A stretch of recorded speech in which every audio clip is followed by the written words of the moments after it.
We're here at YCM and we're having a little look at one of their new products, the DCV 2018A 5-axis double column machining center.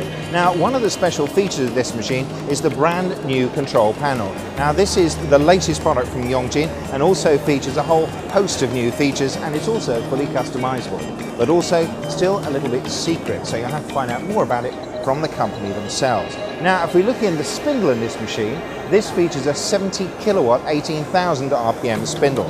Why 70 kilowatts? Well, this machine is for aerospace machining, and in aerospace components there's an awful lot of material to be removed, so you need a high powered spindle to make that material removal efficient.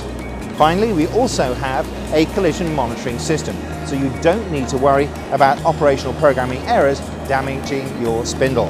If you'd like to learn more about the products from YCM, please check the link at the end of the video.